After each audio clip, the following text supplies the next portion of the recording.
Hi hi friends, అందరికి నమస్తే. నా వీడియో కానీ మొదటగా చూస్తున్నట్లయితే సబ్స్క్రైబ్ చేసుకోండి ఫ్రెండ్స్, లైక్ చేయండి. ఎందుకంటే నన్ను వెనకబడేస్తున్నారు, నాకు చాలా బాధగా ఉంది. ఈ ఛానల్లో మనకి డబ్బులు రావాలని ఏమి ఆశ ఆకాంక్ష అలాంటివి ఏమి లేవు, కానీ ఏదో ఒక చిన్న తృప్తి, నాకు కూడా ఇంతమంది ఫాలోవర్స్ ఉన్నారు అనిపించుకోవటం కోసమే నేను వీడియోలు చేస్తున్నా. ఎప్పుడో వస్తాయి చూస్తున్నా, నన్ను ఎంత వెనకబడేస్తున్నారో గమనిస్తున్నా. ఒక్కొక్కళ్ళని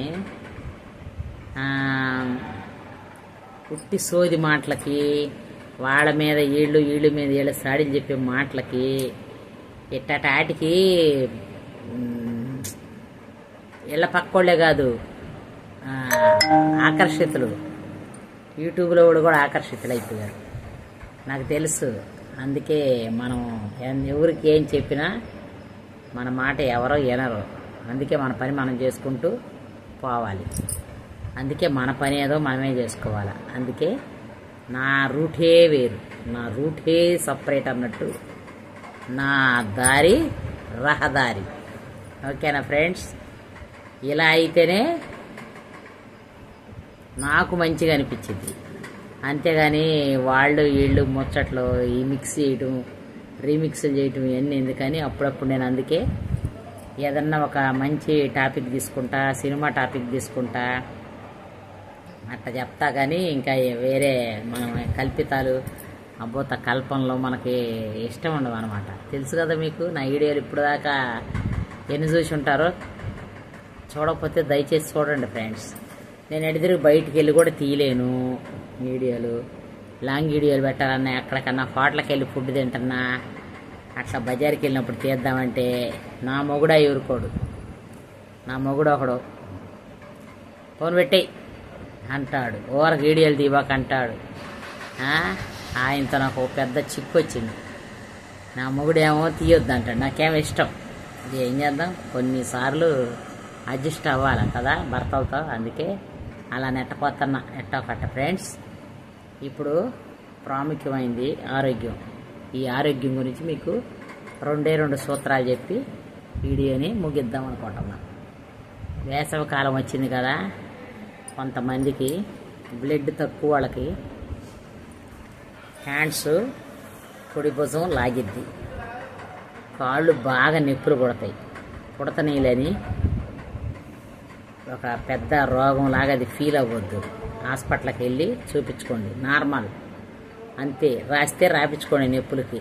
ఇది ఏం కాదమ్మా, ఇది ఎట్లే ఉంటాయి సరిపోతాయి ఇలా అన్నారనుకో, వదిలేయండి, మింగండి. ఇదొకటి. తినంగానే మనం పడుకుంటాం కదా, చలికాలం కదా, జీర్ణం కాదు, విరోచనాలు కూడా అవుతాయి. ఇది కూడా ఒక కారణం. ఎందుకంటే చలికాలం కదా, మనకి బయట తిరగబుద్ధి పుట్టదు, తినంగానే పడుకుంటాం. జీర్ణం కాక ఆ జీర్ణానికి కూడా విరోచనాలు అవుతాయి, ఆ జీర్ణం కాకపోవటానికి కూడా విరోచనాలు అవుతాయి. అయిన జీర్ణం వేరే, అవ్వకుండా ఉండే జీర్ణం వేరే. ఈ రెండు. మళ్ళీ ఇంకోటి, మనం చలికాలం పని చేసుకోవాలి అని ఉంటే కొంచెం మనం శ్రమ పడవద్దు. చలి అంట బద్ధకాన్ని ఇంకా బరువు చేస్తుందంట. మా అమ్మ అనేది చిన్నప్పుడు, చలి అని నా సంకనాకత కూసోకపోతే లేచి పని చేసుకోవచ్చు కానీ అంట. మేము చలిపడుతున్నామా మా చలిపడుతున్నామా అని మేము అంటే మా అమ్మతో, అమ్మో చలి ఎట్ట అనిందమ్మా, చలి అని నా సంకనాకత ఉండకపోతే లేచి పని చేసుకోకూడదు అనేదమ్మా. లేకుండా లేవు, వదిన పని చేస్తున్నాలే, వదిన బియ్యం గడికి పెట్టింది, నువ్వులే బట్టలు ఉతుకో, గిన్నెలు దోవు అనేది. ఎందుకంటే పొలం వెళ్ళాలి కాబట్టి మేము ఆ రోజుల్లో పొలాలు వెళ్ళేవాళ్ళం ఫ్రెండ్స్. అందుకని ఈ కాళ్ళు నొప్పులు ఒకటి చలికాలం కామను. మరి తొందరగా అరగదు, ఆ విరోచనాలు కూడా అవుతాయి. అన్నీ మధ్యలో పెట్టుకొని ఓ పెద్దగా ఆలోచించకుండా మంచిగా శ్రద్ధా భక్తులతో మంచిగా పని చేసుకుంటూ పిల్లలు తల్లులని ఆయురారోగ్యాలతో ఉండాలి. ఇంకొకటి, చిన్నపిల్లలకి ఈ చలికాలం వచ్చే తరచుగా జలుబు చేసిద్ది. వాళ్ళకి 5ంటికే స్వెటర్లు వేయండి, సాక్స్లు వేయండి. ఇదైతే ఆ రోజుల్లో మాకంటే ఇక పిల్లలకు అనుకూలం లేక వేసుకోలే. ఈ రోజులన్నీ వసవర్తులు ఉంటున్నాయి, అందరికాడ డబ్బులు ఉంటున్నాయి. ఆ రోజుల్లో కొందరికాడే డబ్బులు ఉండేవి. ఆ డబ్బులకు కూడా కరువు ఉండేది. ఇప్పుడు అందరికాడ డబ్బులు ఉంటున్నాయి. అందరికి కొరత లేదు. ఏ చిన్న పని చేసినా 1000 రూపాయలు కూలి ఉంటుంది ఇవాళ రేపు. ఈ బేల్దారి మేస్త్రులకు కూడా. అప్పుడైతే 30 రూపాయలు ఉండే అంకులకి. అట్ట అయ్యి మాకు చాలా కరువు ఉండే పైసలకి. ఇప్పుడు ఆ కరువు లేదు జనానికి. కనుక చిన్నపిల్లల్ని ఇంట్రెస్ట్గా చూడండి. టోపీలు పెట్టండి జల్దీ. వాళ్ళకి కూడా సాక్సులు వేయండి. చిన్నపిల్లలకి వేడి నీళ్ళు పెట్టి కడగండి. ఎందుకంటే ఆ పిల్లలకు కూడా చలిజ్వరాలు వస్తాయి. ఈ చల్ల నీళ్ళతో 2 నెంబర్ పోయినా కడిగితే చల్లనీళ్ళు వస్తాయి. అవును, మర్చిపోయి ఇప్పుడు అంత అవసరం లేదు. డైపర్లు వచ్చినాయిగా, ఒక డైపర్ తగిలిస్తారు. ఆ ఈలైతే నైట్ ఇంకొకటి తీసేయండి, మళ్ళీ పెట్టండి. ఎందుకంటే అంతే ఉంచినా కానీ వాడు చలికి తట్టుకోలేడు కాబట్టి. చిన్నపిల్లల విషయంలో పాపం పెద్దోళ్ళు ఉంటారు కొంతమంది మంచాలను ఉండేవాళ్ళు. వాళ్ళకి కూడా అంతే ఇంట్రెస్ట్గా తీయాలి. ఇంట్రెస్ట్గా ఒక కాటన్ పట్టేయండి ఫస్ట్. వాళ్ళని కూడా మంచిగా చూసుకోండి. ఎందుకంటే ముసలోళ్ళు అయినాక ఎవరైనా తప్పదు. కానీ ఇప్పుడు అంత ముసలోళ్ళని ఎవరు ఉంచుకోవట్లేదులే. కానీ చెబుతున్నా, మేమైతే మా అత్తని మంచిగా చూసి పడేసాం పాపం ముసలిదాన్ని. కానీ ఇప్పుడు అంత ముసలోళ్ళు అయితే ఎవరు ఉండలేదులే ఎక్కువగా. దేవుడు హార్ట్ అటాక్లని అయ్యని అని తీసుకెళ్తున్నాడు పైకి. ఇప్పుడు అంత ముసలోళ్ళని చూద్దామని ఉండా అనాథ శరణాల్లో వేస్తున్నారు. ఎందుకంటే భారం అయిపోయారు. ఇంట్లో నైస్గా ఉండటం ఇష్టమైపోయింది. ప్రతి ఒక్కటి సామాను యువతరులు ఎవరైనా చూసుకుంటే వాళ్ళ ఇంట్లో అది ఉంది ఇది ఉంది అని రిచ్గా చెప్పుకునేటట్టు తయారయ్యారు ఇళ్లలో వాళ్ళు. అంతేగాని వాషింగ్ మిషన్ లేదా వాళ్ళ ఇంట్లో ముసలమ్మ అయితే ఉంది అనిపించుకునే వాళ్ళు ఎవరు లేరు. వాషింగ్ మిషన్ లేదు అంతే వాళ్ళ ఇంట్లో అనిపించుకోవటం ప్రతి ఒక్కటి కావాలి. ఇప్పుడు మళ్ళీ ఎందుకు కొత్తగా రెయిన్బోలు వచ్చినాయంట. ఆ రెయిన్బోలను కొని పెట్టుకుంటారంట. మళ్ళీ ఆ రెయిన్బోలకు ఛార్జింగ్లు పెట్టాలా, పని అంతా చేస్తాయంట. ఏందో కాలం ఎటు పరిగెడుతుందో చూడండి ఫ్రెండ్స్.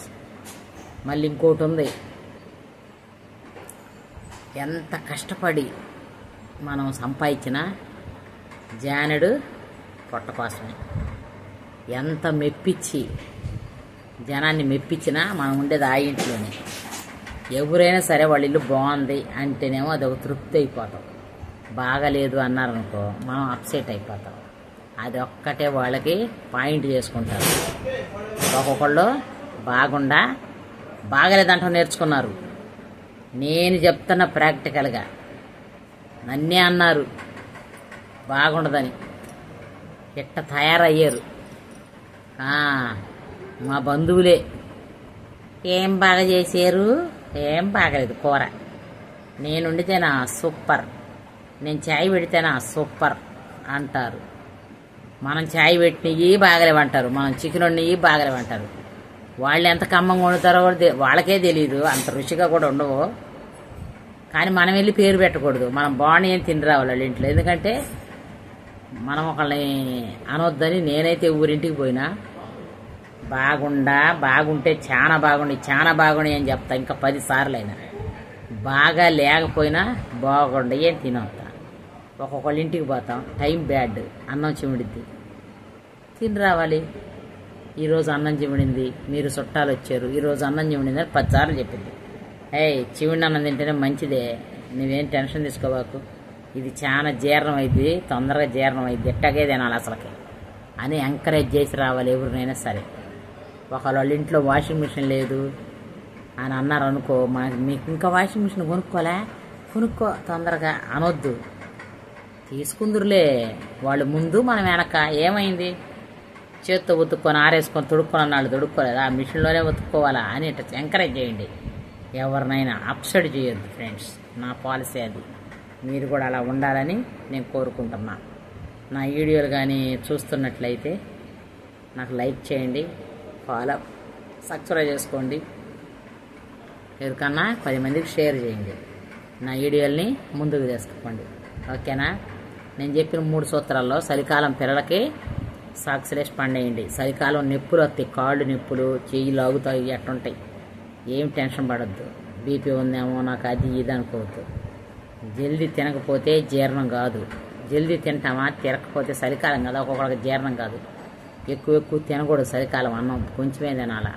జీర్ణం ఎక్కువ తిన్నారనుకో జీర్ణం కాదు. ఆ విరోచనాలు కూడా పెద్ద ఈ చలికాలం విరోచనాలు డేంజర్ ఏమో. ఏం భయపడద్దు.